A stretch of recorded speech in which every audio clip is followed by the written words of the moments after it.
What's exciting for you about this profession that you've entered? Every day is different. There's not a dull moment for me. As a commercial and farm underwriter, I actually have a different piece of paper, a different risk across my desk every single day. My mind is constantly going, my brain is constantly flowing, I'm constantly learning new things. So actually, funnily enough, insurance is interesting.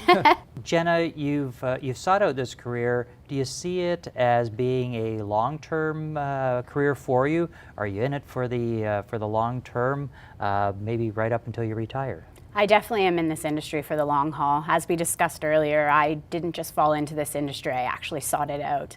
I'm enjoying everything that I'm doing so far. I absolutely love my job. I absolutely love this industry. So this is definitely where I want to be and where I'm going to retire. And why? Why do you love it so much?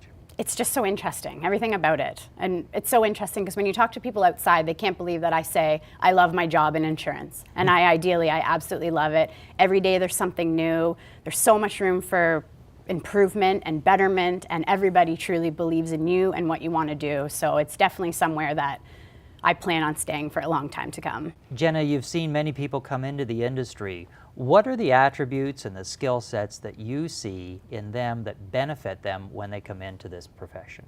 I think ideally you need to be motivated, you need to be driven, and you need to be passionate. One thing for sure is that you need to love your job. If you do not love your job, you're not going to get anywhere, because it shows in your work ethic, and your overall commitment to your organization as well. Jenna, you've been in the profession for a short period of time. Have you been able to seek out a mentor to help you? In the past couple of years, I've actually had several mentors that have stepped up to help guide me in the right direction.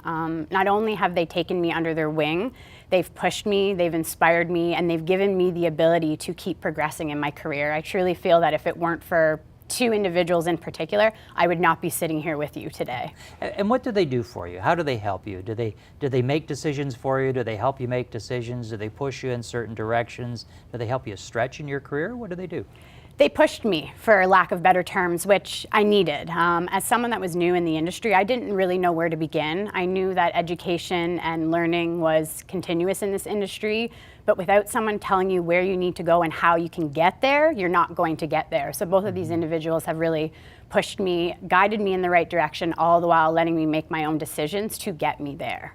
So when you're looking forward now, based on some of the advice that you've received from your mentors, and now you're looking forward into your career, how do you see it progressing? Have you mapped it out already, and you're going to do this and this and this? And if that's the case, then how have you mapped it out? Ideally, I want to be in a management role. I've only been in the industry for a few years, so that's something that I'm going to have to work towards, whether it happens tomorrow or it takes 10 years to get there. I know that one day I do want to hold a management role, and that's something that is in my future for me. Until then, working as an underwriter and doing whatever I can to better myself and continue my education to get me to that career path that I eventually want. Jenna, the FCIP, why that designation? Why is that so important? The FCIP is important to me because it's ideally going to get me to where I want to go in this industry. I'm currently taking this BBA program, which was actually a prerequisite for my FCIP designation, which is eventually, that's what's going to guide me into where I really want to go. A lot of employers within this industry require you to have either a degree or the FCIP, and in this situation, I wanted to have both because I'm going to get the best of both worlds from completing both. It sounds like you are extremely focused and determined to advance your career. Do you see yourself in the C-suite at one day, actually being a CEO or a COO and running a company? There's no doubt. My first step's vice president, and then I'm working my way up. How long? How long is it going to be? I would love to see a vice president position within 5 years if it all works out.